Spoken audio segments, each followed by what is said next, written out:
नमस्कार मित्रांनो, स्वागत आहे तुमचं पुन्हा एका नवीन अशा रोमॅन्टिक लव्ह स्टोरीमध्ये. तर मग चला सुरुवात करूयात आजच्या या भागाला. गाथाने देवला विसरण्याचा निर्णय घेतला. त्याची आठवण येऊ नये म्हणून तिने स्वतःला कॉलेज, पेंटिंगची आवड, फॅमिली टाईम यामध्ये बिझी केलं. त्याचा कॉन्टॅक्ट नंबर, शिवचा कॉन्टॅक्ट नंबर आणि माईनचा कॉन्टॅक्ट नंबर सगळ्यांना फोनमधून डिलीट केलं. ज्या गावाला जायचंच नाही तो रस्ताही नजरेसमोर नको. 3-4 महिने असेच गेले. तिला पाहून सगळ्यांना वाटलं की ती मूव्ह ऑन झाली आहे. पण खरंच ती मूव्ह ऑन झाली होती का? देव पहिलं प्रेम होतं तिचं आणि पहिल्या प्रेमाला व्यक्ती कधीच विसरू शकत नाही. बऱ्याचदा रात्री बेरात्री ती त्याच्या आठवणींमध्ये अश्रू गाळत असायची. त्याची तीव्र आठवण झाली की ती तिच्या फोनमधील प्रायव्हेट फोल्डरमधील त्याचे आणि तिचे फोटोज पाहायची. अल्लड वयात झालं असले तरी खरं प्रेम होतं तिचं त्याच्यावर. ती तिचं दुःख सगळ्यांपासून लपवण्याचा प्रयत्न करत होती, परंतु तिच्या बाबांच्या नजरेतून तिची ही तकलीफ सुटत नव्हती. ती कितीही खुश, आनंदी असल्याचा देखावा जरी करत असली तरी तिच्या डोळ्यातील दुःख त्यांना सहज दिसत होतं. तिची आता फार काळजी वाटत होती त्यांना आणि अशातच त्यांना राजनचा विचार आला. रोजप्रमाणे रात्रीच्या जेवणानंतर गाथा आणि माया सत्यमला घेऊन बंगल्याच्या गार्डनमध्ये वॉक करत होत्या आणि समीर आणि बाबा बोलत बसले होते. समीर, माझ्या डोक्यात एक विचार आलाय, बाबा समीरला बोलले. कोणता? मला वाटतं आपण गाथासाठी राजनचा विचार करायला हरकत नाही. पण बाबा, गाथानं त्याला नकार दिलाय ना, समीर बोलला. तेव्हा गोष्ट वेगळी होती आणि आता गोष्ट वेगळी आहे. तुम्हाला दिसत जरी नसलं तरी मला दिसतंय गाथा खुश नाहीये समीर. ती त्या डॉक्टरला अजूनही विसरलेली नाही. बऱ्याचदा मी तिला रात्री जागताना त्याचे फोटोज पाहताना पाहिलंय. बऱ्याचदा त्याच्या आठवणीमध्ये ती अश्रू गाळत असते, बाबा दुःखी स्वरात बोलले. हे ऐकून समीरही शॉक झाला. तिच्याकडे पाहिलं तर ती खुश आणि आनंदी दिसत होती, परंतु हे सगळं वरवरचं होतं. त्यामुळे घरातील सगळेच परेशान आणि दुःखी राहू नयेत याचाच ती प्रयत्न करत होती. गाथा जर देवला विसरली नाहीये तर मग ती राजनचा विचार कसा करेल, समीर बोलला. राजनला इथे बोलावून तिच्यासोबत वेळ घालवायला लावू. दोघांमध्ये हळूहळू बोलणं, मैत्री होईल आणि ती त्याला लाईक देखील करू लागेल, बाबा बोलले. राजन इथे राहायला आला तर गाथा चिडणार नाही का? नाही चिडणार, कारण तो आपल्याच कंपनीत मॅनेजर म्हणून जॉईन करतोय. मामाचं घर असताना तो बाहेर का राहील, बाबा बोलले. कल्पना चांगली आहे, पण राजन गाथासाठी खरंच चांगला मुलगा आहे का, समीर बोलला. त्यामुळेच तर म्हणतोय त्याला पारखता देखील येईल, बाबा बोलले. ठीक आहे, लोकांचा तुम्हाला माझ्यापेक्षा जास्त अनुभव आहे. तुम्ही विचार केलाय म्हणजे योग्यच असणार, समीर बोलला. दोघेही सत्यमला घेऊन फिरणाऱ्या गाथा आणि मायाकडे पाहत बोलत होते. इकडे देवही त्याच्या बोरिंग लाईफमध्ये बिझी होता. त्यालाही गाथाची फार आठवण यायची.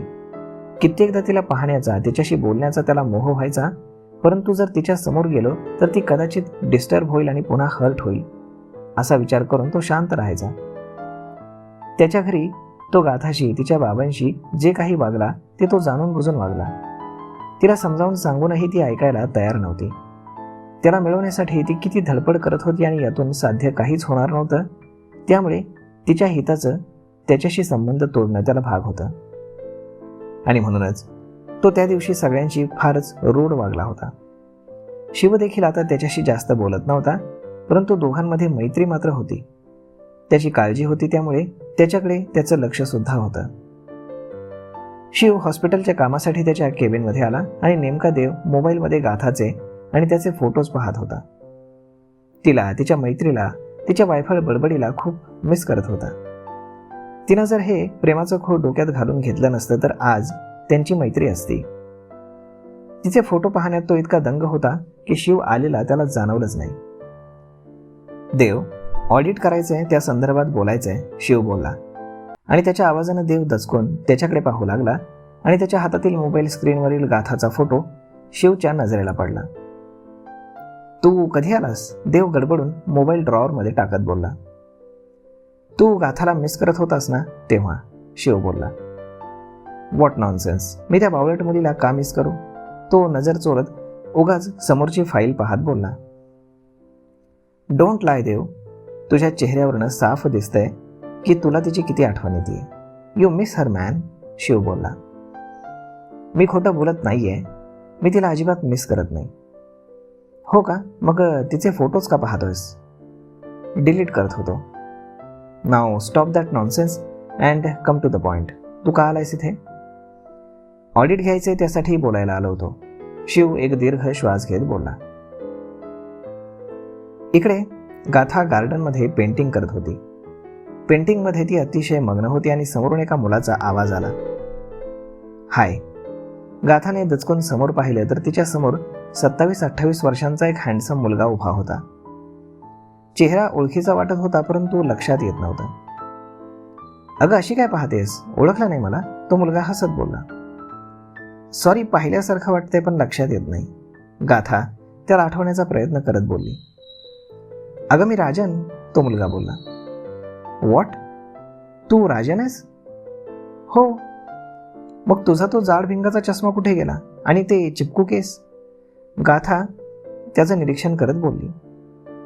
जाड भिंगाचा चष्मा काढून लेन्स लावलेत आणि थोडी हेअरस्टाईल बदलली. आता कसा दिसतोय? Very handsome. आता कुठलीही मुलगी तुझ्यावर फिदा होईल. कोणी नको, फक्त तू, तो एकदम बोलला आणि गाथा न समजून त्याच्याकडे पाहू लागली. जोक केला. तू तर लगेच सिरियस झालीस.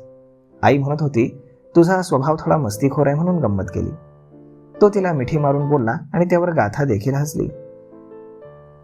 चलात, गाथा त्याला बोलली आणि मग दोघेही आत आले. राजन आल्यामुळे गाथा आता बरीच खुलत होती. अशातच महिना गेला. दोघांची छान मैत्री झाली होती. दोघेही बाहेर जायचे, फिरायचे, डिस्को, पब, पिकनिक, सगळं काही एन्जॉय करायचे, भरपूर विषयांवरती गप्पा मारायचे. एक दिवस दोघेही रात्री गार्डनमध्ये गप्पा मारत फिरत होते. राजन, तू माझ्याशी इतकं काही शेअर केलंस, तुझं स्कूल, कॉलेज, पण गर्लफ्रेंडबद्दल कधी काही बोलला नाहीस. तुला गर्लफ्रेंड आहे ना? गाथा बोलली. तुला माझ्या गर्लफ्रेंडबद्दल का जाणून घ्यायचंय? राजननं विचारलं. तू माझा मित्र आहेस. तू जिला निवडलंयस ती तुझ्यासाठी योग्य आहे की नाही ते पाहायला नको? तू खूप चांगला आहेस आणि चुकीची व्यक्ती तुझ्या आयुष्यात यायला नको, म्हणून खूप त्रास होतो त्याचा, गाथा बोलली. तुला माझी इतकी काळजी वाटते तर ठीक आहे, आज मी तुला सांगतो. गुड, टेल मी एव्हरीथिंग, गाथा अगदी खुश होत बोलली. मग तो तिच्यासमोर गुडघ्यावर बसला. ती त्याला थोडंसं शॉक होऊन पाहू लागली. आय लव्ह यू गाथा, माझ्याशी लग्न करशील? राजन तिच्यासमोर हात करून बोलला. राजन, हे काय? गाथा अडखळत बोलली. तुला प्रपोज करतोय, राजन डोळे मिचकावत हसत बोलला. राजन प्लीज, मस्करी करू नकोस. मस्करी करत नाहीये मी गाथा, आय रिअली लाईक यू. आणि हे या महिन्याभरात झालेलं लाईकिंग नाही, तर खूप दिवसांपासून तू माझ्या मनात आहेस. राजन उठून उभा राहत बोलला. आय एम सॉरी राजन, मला तुला अजिबात हर्ट करायचं नाही, पण मी तुझ्याबद्दल असा विचार नाही करू शकत, गाथा बोलली. वाय? मी तुला आवडत नाही का? मी चांगला मुलगा नाही का? राजन नाराजीच्या सुरात बोलला. तसं नाही राजन, तू खूप चांगला आहेस. इतक्या कमी दिवसात आपण किती छान friend बनलोय.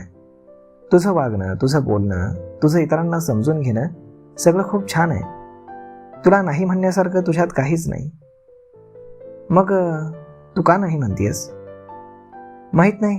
I am sorry Rajan, खरं तर मला तुझ्याशीच काय कुणाशीच लग्न करायचं नाही, असं म्हणून गाथा तिच्या रूममध्ये निघून गेली. तर मग मित्रांनो, पाहूयात आता पुढे काही होतंय का राजन आणि गाथामध्ये. पाहूयात पुढच्या भागात. तोपर्यंत तुम्हाला आजचा हा भाग, ही लव्ह स्टोरी कशी वाटली हे तुम्ही आम्हाला कमेंट करून नक्कीच सांगा. आणि जर आवडली असेल तर आपल्या जवळच्या मित्रमंडळींसोबत देखील हा व्हिडिओ तुम्ही शेअर करायला विसरू नका. धन्यवाद.